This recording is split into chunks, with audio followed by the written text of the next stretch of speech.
Well, with me is the French envoy. So, welcome to Wion, and thanks for speaking to Wion. My first question to you is: how do you see the current ties between the two countries, between France and India? They have become all brother friends.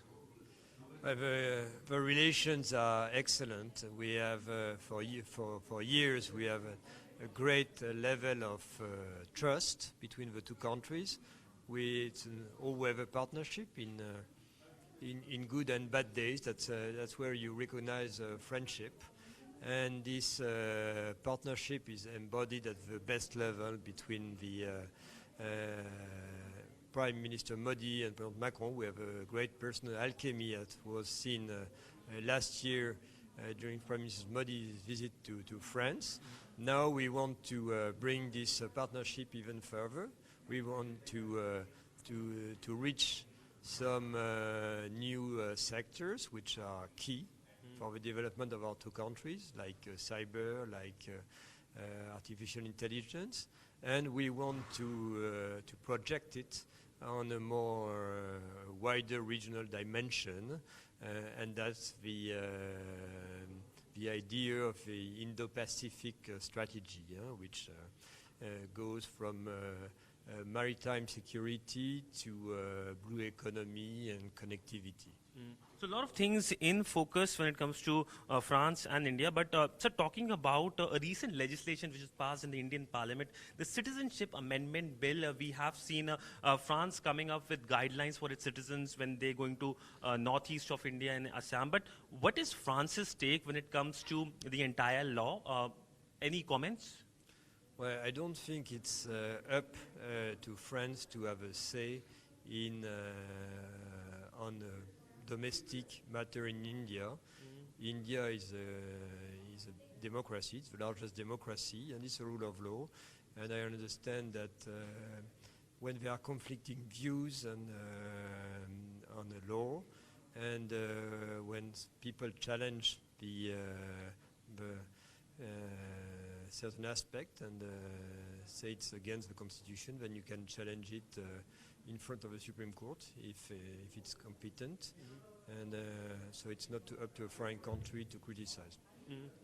Obviously, we attach great importance to freedom of religion and belief, but again, I feel it's a domestic issue.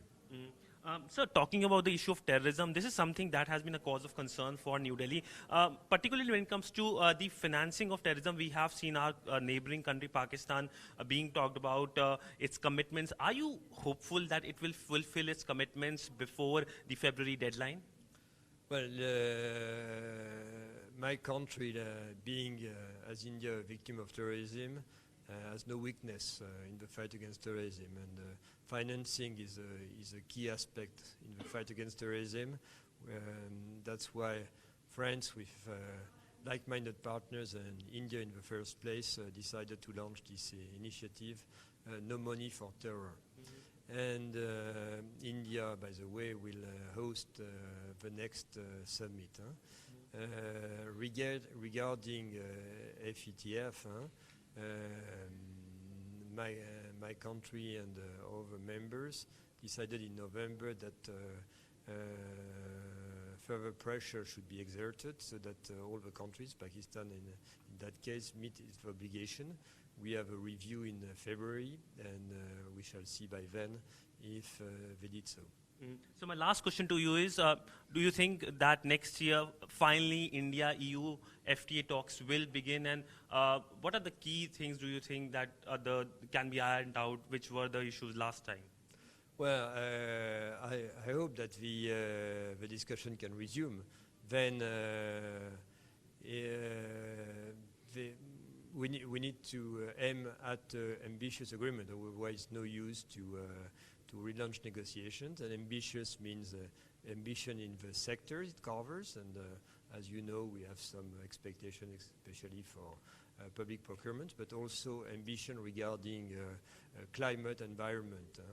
That these days our public opinions in Europe are very sensitive, and that we don't now sign any new agreement which has not a strong component in this area. So given this pre-requirement, we would be very happy to relaunch negotiations. Well, thank you so much, sir. So Thank that you. was the French envoy speaking to Wion on several issues, whether it's the listing of Pakistan at the FATF or whether it's India-French ties. With video journalist couple Sidhant Sibal for Wion in New Delhi.